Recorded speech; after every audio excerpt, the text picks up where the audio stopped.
તાજા સમાચાર તમારી ભાષામાં મેળવવા માટે ડાઉનલોડ કરો ગુજરાતી મિડ ડેની એપ। देखिए, ये आदरणीय प्रधानमंत्री जी का एक विजन था।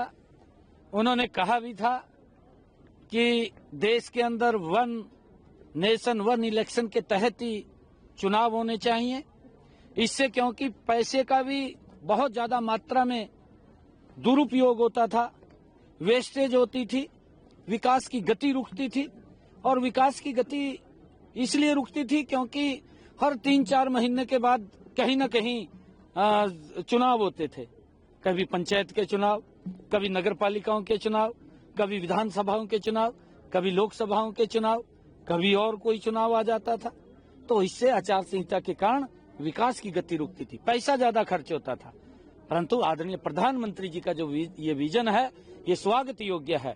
मैं प्रधानमंत्री जी के इस फैसले की बुरी प्रशंसा करता हूं कि उन्होंने वन इलेक्शन और वन नेशन वन इलेक्शन को जो मंजूरी दी है, उससे देश का खर्चा भी बचेगा, देश विकास की गति पर तेजी से आगे बढ़ेगा और आम लोगों को भी उसका आम जन को लाभ होगा। कांग्रेस का जहाज डूबता जा रहा है। उसके पास तो मुद्दा ही नहीं था जब से, क्योंकि महात्मा गांधी जी ने कहा था आजादी के बाद कि इस कांग्रेस को खत्म कर देना चाहिए। परंतु उनके कुछ अपने हेतु थे, उनके नेताओं के हेतु थे, और उसके कारण से वो कांग्रेस जब सभी लोगों ने मिलकर के इस आजादी की लड़ाई के अंदर अपनी भूमिका अदा की थी। बहुत सारे ऐसे क्रांतिकारी वीर थे जिन्होंने इस देश की आजादी में अपने आप को न्यौछावर किया है, और उसके बाद उसका लाभ लेने के लिए कांग्रेस के कुछ लोगों ने, कुछ नेताओं ने इसको जिंदा रखा।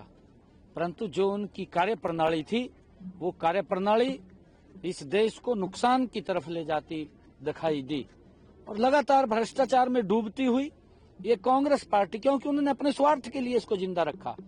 परंतु आज देश समझ चुका है, और जब देश समझा है तो वो ऑटोमेटिक बाहर हो रहे हैं, समाप्त हो रही है, किसी के कहने की आवश्यकता नहीं है। दोनों एक दूसरे को बयान को लेकर कांग्रेस के देखिए, मुद्दा नहीं है कोई। कांग्रेस पार्टी सदमे में है, सदमे में है क्योंकि लोगों ने नकारा है, और लोगों ने इस बुरी तरीके से नकारा है क्योंकि ये लोग ये भ्रष्टाचार में लिप्त लोग हैं।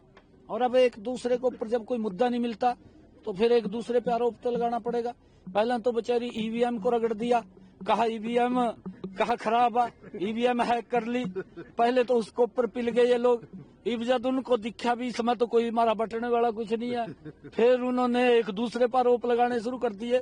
ईवी तो कपड़े भी पाड़ेंगे। સબસ્ક્રાઇબ કરો Gujarati mid day. Bell icon પર ક્લિક કરીને મેળવો તમામ વિડીયોના ડાયરેક્ટ નોટિફિકેશન।